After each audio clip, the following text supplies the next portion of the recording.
예수님께서 여리고에 오시자 수많은 사람들이 모여들었습니다. 물론 그 중에는 예수님을 진정으로 환호하는 무리도 있었겠지만 그분을 경계하기 위해 모여든 자들도 있었을 겁니다. 그런데 한 맹인이 길 옆에 앉아 구걸하던 중에 수많은 무리들이 지나가는 소식을 듣고 소리를 듣고 도대체 무슨 일이 일어났는지 묻습니다. 그러자 사람들이 대답해 주기를 나사렛 예수가 지나가신다고 대답을 하죠. 그러자 맹인이 갑자기 소리를 지르며 다윗의 자손 예수여 나를 불쌍히 여기소서 이렇게 외칩니다. 무리들은 그의 심정을 헤아리지 않고 잠잠하라 조용히 하라고 맹인을 꾸짖습니다. 그런데도 맹인은 더욱더 크게 소리를 지르죠. 다윗의 자손이여 나를 불쌍히 여기소서. 바로 그때 예수님이 가던 길을 멈추십니다. 수많은 환호 속에서도 유독 자신을 찾는 그 맹인의 소리를 들으셨던 겁니다. 여러분, 우리 예수님이 바로 그런 분이세요. 예수의 이름을 부르는 자를 기뻐하십니다. 자신을 찾는 자를 결코 외면하신 분이 아닙니다. 요한복음 6장 37절에 보면 내게 오는 자는 내가 결코 내쫓지 아니하리라.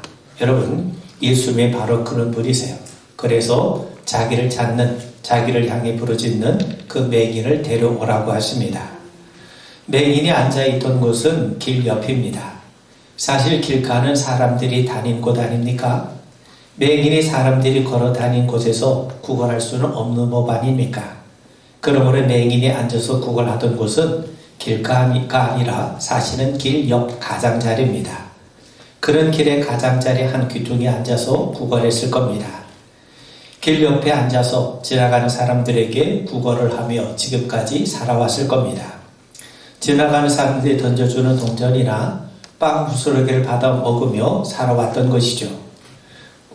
우리는 사람들의 동정에 의지해 살아가는 이 맹인이 누구인지를 잘 모릅니다.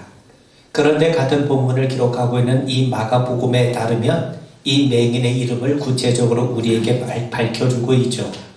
마가복음 16장 46절에 보면 바로 그 맹인이 바디메오라고 얘기를 하고 있습니다.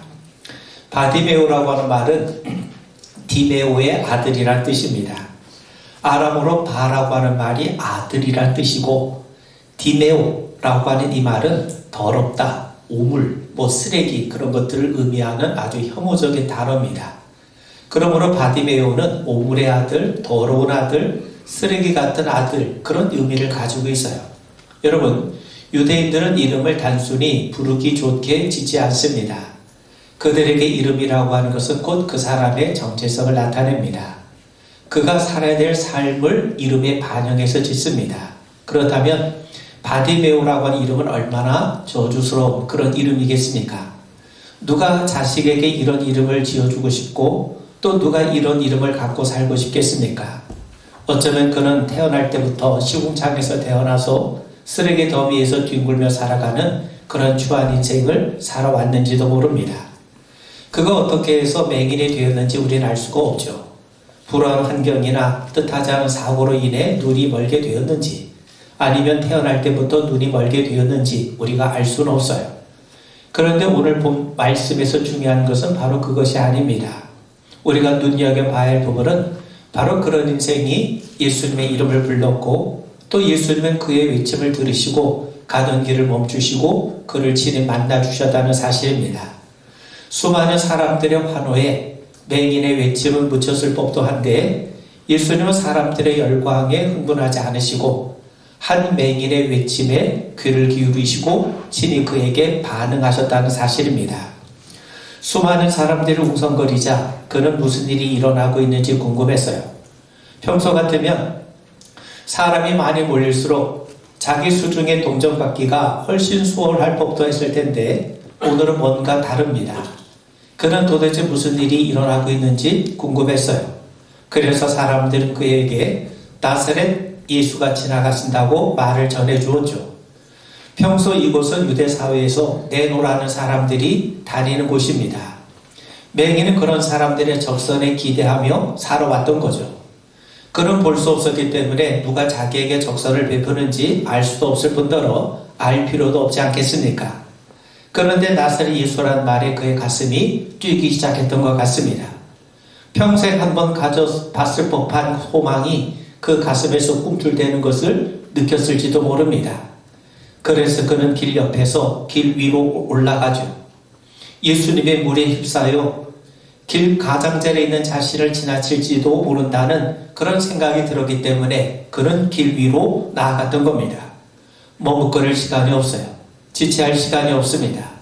여유를 부리다가 예수님을 놓칠 수 있기 때문이죠. 지금 이 순간에 내일 다시 온다고 누가 장담할 수 있겠습니까? 그는 이 기회를 놓치고 싶지 않았던 겁니다. 그래서 두 눈으로 볼 수 없기 때문에 그는 크게 소리를 외쳤던 겁니다. 다윗의 자손 예수여, 나를 불쌍히 여기소서. 자, 그러자 사람들이 그를 꾸짖어요. 잠잠하라고 다그칩니다. 여러분, 여기서 이 잠잠하라 이 말은 단순히 입을 닥치라, 단순히 조용히 하라 그런 의미가 아닙니다. 단순히 그가 지금 부르짖고 있는 그 행동을 꾸짖는 그런 말이 아닙니다. 여러분, 이 의미를 좀 더 살려서 우리가 말씀을 번역하면 앞을 보지도 못하는 주제에 어디서 소리를 지르냐는 거죠. 네가 있을 곳은 길 가장자리인데 어디 감히 길 위로 올라왔느냐는 거죠. 이 자리는 너 같은 자가 있을 곳이 아니라는 겁니다. 사람들은 단순히 그의 행동을 꾸짖은 것이 아니라 그의 인격적 가치를 무시하고 힐난하고 있는 겁니다. 앞을 보지 못하는 자는 저주받은 자인데 그런 자가 어디 이 길 위에 올라설 수 있겠냐는 거죠. 어찌 그런 자가 예수님의 대열에 참여할 수 있겠느냐는 거죠. 그렇게 저주받은 사람은 예수님의 이름조차 부를 자격이 없다는 것 아니겠습니까? 여러분, 세상에서 제일 강한 자가 누군지 아십니까? 맹인이에요. 눈에 뵈는 게 없지 않습니까? 앞을 보지 못하는 자에게 떨어질 체면이나 위신 같은 것이 어디 있겠습니까?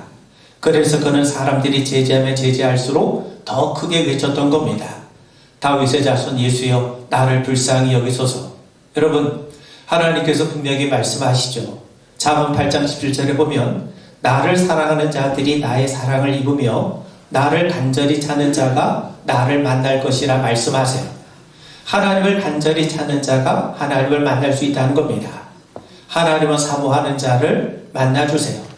목마른 사슴처럼 갈급한 심령으로 하나님 앞에 나오는 자를 하나님은 절대로 외면하신 분이 아닙니다. 생각해 보세요. 우리 인간의 간절함, 사모함은요, 양면적입니다. 좋은 쪽으로 간절할 수 있고 나쁜 쪽으로 간절할 수가 있어요. 우리가 하나님이 아닌 다른 것을 사모하고 간절하게 구할 때는요, 그 간절함을 이용해 마귀가 역사할 수도 있습니다. 그러므로 우리는 무엇을 갈망해야 되는지, 뭘 간절히 여겨야 되는지, 뭘 사모해야 되는지 그 대상이 중요합니다. 하나님이 우리의 사모함에, 우리의 간절함의 유일한 대상이세요. 왜 그렇습니까? 온갖 좋은 것은 하나님께서 우리에게 주신 것이기 때문에 그렇습니다. 하나님 말씀합니다. 나를 사랑하는 자들이 나의 사랑을 입으며 나를 간절히 찾는 자가 나를 만날 것이라. 여러분, 사실 우리가 간절히 찾는 것만이 눈으로 되는 게 아니죠. 더 중요한 것은 하나님께서 나를 만나주신다는 게 더 중요합니다. 내가 기도하는 것 중요합니다. 그런데 더 중요한 것은 하나님께서 나 같은 자의 기도까지 외면하지 않고 들어주신다는 거예요. 그래서 우리에게 항상 중요한 것은 하나님의 은혜입니다. 모든 것에서 하나님의 은혜가 앞섭니다. 누가복음 15장에 보면 우리가 탕자 이야기가 나오죠. 아들이 돌아온 것보다 더 중요한 것은 그 아버지가 그 아들을 비록 탕자임에도 불구하고 아들로 받아주셨다는 것 아니겠습니까? 간절함도 마찬가지입니다. 하나님이 우리의 간절함을 만나주셔야 됩니다. 간절함이 모든 것을 이루는 것은 아니지만 그 간절함을 통해 하나님이 우리를 특별하게 만나주십니다. 여러분, 바디메오도 그렇지 않았습니까? 그가 간절하게 불러 외쳤을 때 우리 주님은 가던 길을 멈추시고 그를 친히 만나주셔서요. 여러분, 시편 81편 10절에 보면 나는 너를 애굽 땅에서 인도하여 낸 여호와 내 하나님이니 네 입을 크게 열라 내가 채우리라. 여러분, 입을 크게 여십시오. 하나님이 채우신다고 말씀하지 않습니까? 우리는 간절한 모습, 사모하는 모습을 이 맹인에게서 찾아보게 됩니다. 그는 간절히 예수를 만나기를 소원해서요. 사람들의 동정이 아니라 사람들의 적선이 아니라 예수님 만나기를 사모했죠. 사단은 주변 무리들은 그를 꾸짖어요. 너같이 죄 많은 자는 예수님의 이름을 부를 자격조차도 없다는 거예요. 그런데 그것은 거짓말입니다. 그럴 때일수록 맹인은 더욱 소리질러 예수님을 불렀어요. 예수님은 자기 이름을 부르는 자를 절대로 외면하신 분이 아니심을 우리 분명하게 믿게 되길 바랍니다. 여러분, 그 자리에 수많은 사람들이 모여 있습니다. 그런데 수많은 사람들 가운데 예수님이 누구신지 제대로 알아본 사람은 맹인 한 사람뿐이었어요. 자, 맹인이 무슨 일이 일어나고 있는지 묻자 사람들은 뭐라고 대답합니까? 나사렛 예수가 지나가신다고 대답해요. 그렇다면 맹인은 당연히 나사렛 예수여 나를 불쌍히 여겨 주소서 이렇게 대답해 마땅하지 않습니까? 그런데 맹인은 나사렛 예수라고 하지 않고 다윗의 자손 예수여 나를 불쌍히 여겨 달라고 주님 앞에 간구하고 있어요. 여러분, 다윗의 자손이라고 하는 것은 곧 그 당시 메시아에 대한 호칭 아닙니까? 당시 사람들에게 예수님은 나사렛 출신의 율법학자거나 아니면 선지자 가운데 한 사람쯤 이렇게 생각하고 있어요. 그래서 예수님이 오실 때 나사렛 예수여라고 부른 것 아닙니까? 예수가 나사렛이라고 하는 동네에서 자라셨기 때문에 나사렛 출신이기 때문에 나사렛 예수라고 불렀던 거예요. 그런데 맹인은 예수님을 나사렛 출신의 율법학자나 선지자 쪽으로 생각하지 않았습니다. 그에게 예수님은 다윗의 후손으로 오시는 곧 메시아, 곧 그리스도셨던 겁니다. 그러면서 지금 예수님은 수많은 사람들이 운집한 자리에서 이 맹인을 통해서 자신이 누구신가에 대한 진정한 고백을 듣고 계시다는 겁니다. 그렇다면 맹인이 예수님 앞에 구한 것이 뭡니까? 나를 불쌍히 여기소서. 여러분, 여기서 불쌍히 여기다 하는 이 말은요, 어머니가 어린 자식을 품에 꼭 안아주는 것처럼 자기를 품 안아 달라, 자기에게 자비를 베풀어 달라는 거예요. 젖을 먹지 못해 배고파 우는 아이에게 젖을 먹이는 엄마의 심정처럼 자신을 돌봐달라는 거죠. 하나님은 이사야를 통해 이미 말씀하셨어요. 이사야 49장 15절에 보면 여인이 어찌 그 젖 먹는 자식을 잊겠으며 자기 태에서 난 아들을 긍휼히 여기지 않겠느냐. 그들은 혹시 잊을지라도 나는 너를 잊지 아니할 것이라. 여러분, 자신의 젖을 먹는 자식을 잊을 엄마가 어디 있겠습니까? 아이가 배고파 오는데 나 몰라라 외면할 엄마가 어디 있겠습니까? 행여 그런 엄마가 있다 할지라도 하나님은 절대로 그런 분이 아니라는 겁니다. 하나님은 절대로 당신의 백성, 울고 있는 당신의 백성들을 외면하시는 분이 아니라는 거예요. 지금 맹인은 그런 심정으로 자신에게 긍휼을 베풀어 달라고 예수님께 간구하고 있습니다. 배고파하는 어린 아이 위해서, 그런 아기를 위해서 젖을 물리는 엄마처럼 지금 제게 은혜를 베풀어 주십시오. 이렇게 간구하고 있는 것이 바로 이 맹인의 모습이에요. 여러분, 우리가 복음서에 보시면 예수님을 다윗의 자손이라고 외쳤던 또 한 사람이 나오게 되죠. 마태복음 15장에 보면 두로와 시돈 지방에 있는 한 가나안 여인이 예수님 앞에 나와서 간구해요. 가나안 여자가 그 지경에서 나와서 소리질러 이르되 주 다윗의 자손이여 나를 불쌍히 여기소서. 내 딸이 흉악하게 귀신 들렸나이다. 두로와 시돈은 이방 지역이죠. 가나안 여인 역시 이방 여인입니다. 그런데 그녀는 예수님을 다윗의 자손으로 부르고 있어요. 그리고 자기를 불쌍히 여겨달라고 간구하고 있습니다. 그녀는 자신은 이방 사람이라 주인의 상에서 함께 먹을 수는 없지만 적어도 주인의 상에서 떨어지는 부스럭이라도 먹을 수 있게 해달라고 간청을 합니다. 근데 예수님이 어떻게 말씀하십니까? 여자의 네 믿음이 크도다, 내 소원대로 되리라. 예수님은 그녀의 믿음을 인정해 주셨어요. 여러분, 예수님은 공생애를 시작하시면서 회당에서 이사야의 말씀을 읽으셨어요.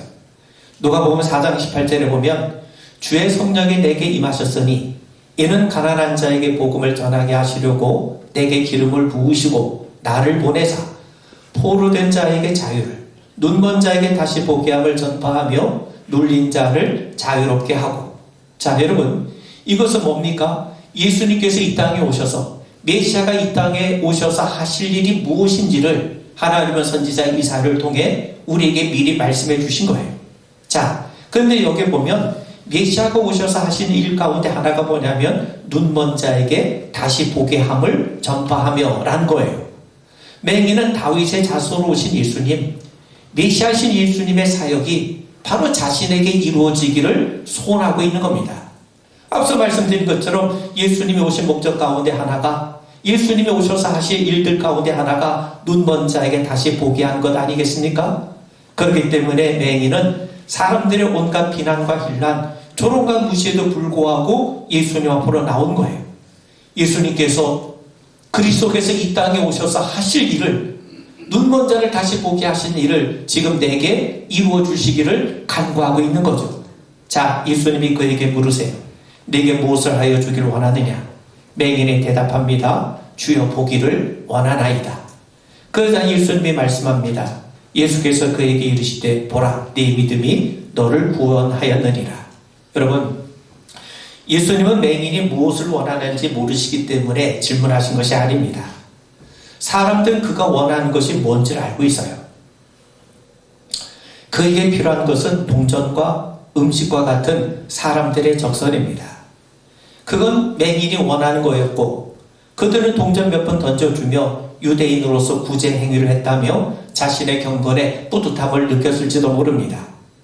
그런데 그들의 구제가 길 가장자리에 앉아있던 맹인을 길가 위로 올라와서 걸을 수 있게 만들 수 있는 건 아니었던 거죠. 그래서 예수님이 물으신 것은 다른 것이 아닙니다.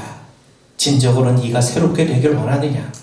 하나님 안에서 참된 네 모습을 찾기를 원하느냐? 옛사람의 모습을 버리고 새 사람이 되길 원하느냐? 세상을 따르는 삶에서 하나님의 말씀을 따르는 삶을 살길 원하느냐? 불신이 가득한 세상에서 진정으로 믿음으로 살길 바라느냐? 예수님 물으셨던 것은 바로 그거예요. 그런데 그가 대답합니다. 주여 보기를 원하나이다. 여러분, 여기서 보다라는 말은요, 아나폴레포라는 말인데, 이 아나폴레포라는 말은 단순히 눈으로 뭔가를 본다는 의미가 아닙니다. 가시적인 세계를 본다, 그런 의미가 아니에요. 영어로 말하는 see, 그것을 나타낸 의미가 아닙니다. 이 말은 전에 보지 못했던 시력을 다시금 얻는다는 의미입니다. regain sight란 말이죠. 자, 볼 수 없었던 것을 제대로 볼 수 있는 참된 시력을 되찾고 싶다는 거예요. 여러분 생각해 보세요. 우리가 그림을 보면 우리는 겉으로 얼마든지 그림을 볼 수가 있어요. 근데 그 그림에 담겨있는 메시지나 의미는 우리가 잘 알지 못합니다.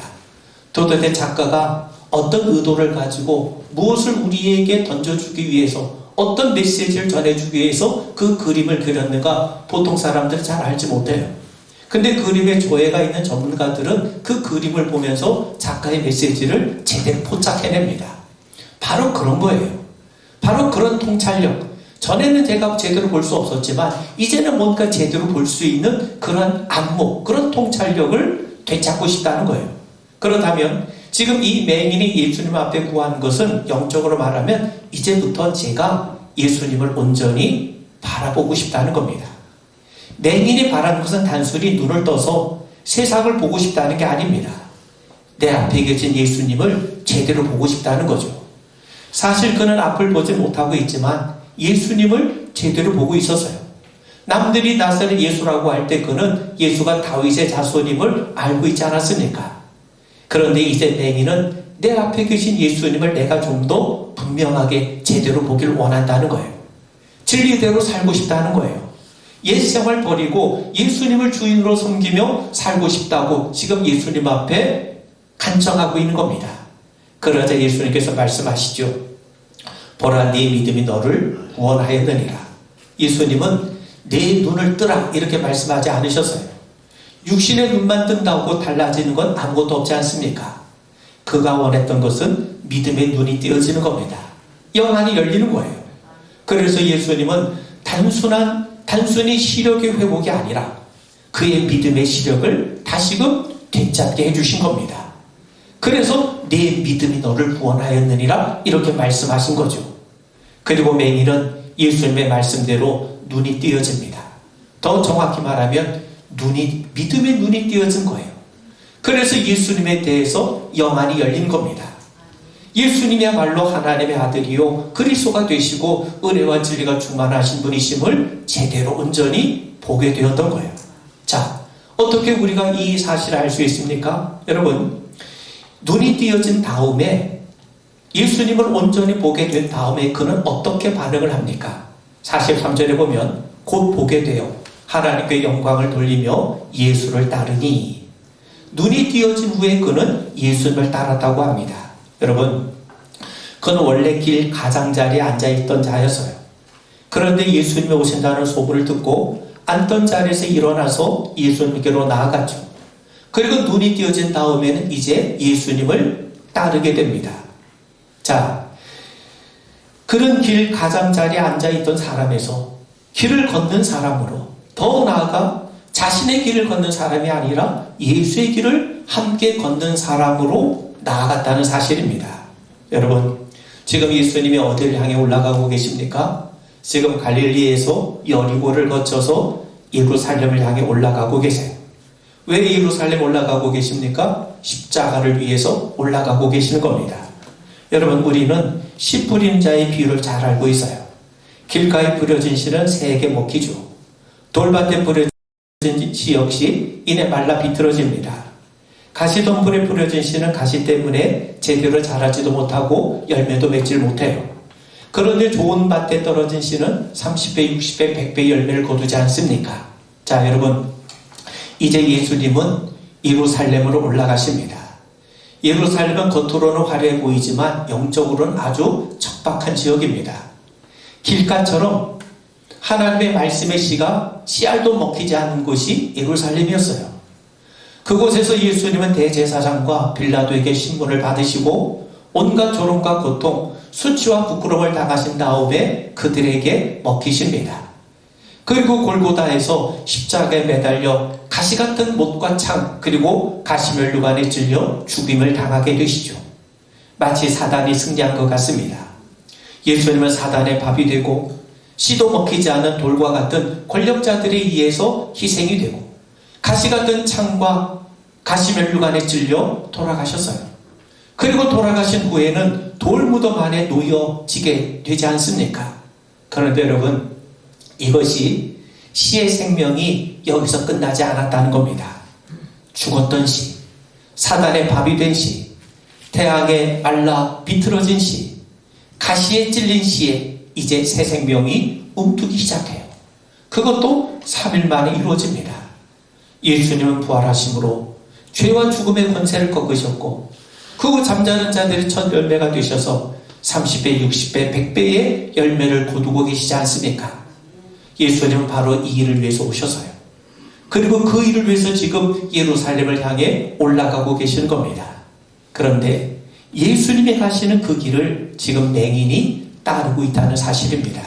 여러분, 예수님 말씀하시기를 나를 따라오려거든 자기를 부인하고 십자가를 지고 따르라고 말씀하세요. 십자가의 종착역은 죽음이에요. 그런데 우리가 우리 자신을 부인할 수 있고 십자가를 지고 예수님을 따를 수 있는 것은 3일 후의 기적을 알고 있기 때문에 그렇습니다. 그게 뭡니까? 그게 바로 부활의 영광이죠. 우리는 부활의 영광과 천국의 소망이 있기 때문에 이 땅에서 우리가 예수님을 온전히 따라갈 수 있는 것 아니겠습니까? 여러분, 눈을 뜬 맹인은 예수님의 길을 따르고 있어요. 그가 예수님과 함께 길을 걷고 결국 죽음의 한복판으로 들어가는 성도가 될 수 있었던 것은 죽음도 어찌할 수 없는 하나님 나라의 영광과 부활의 생명을 바로 그리스도 예수를 통해 온전히 바라봤기 때문인 겁니다.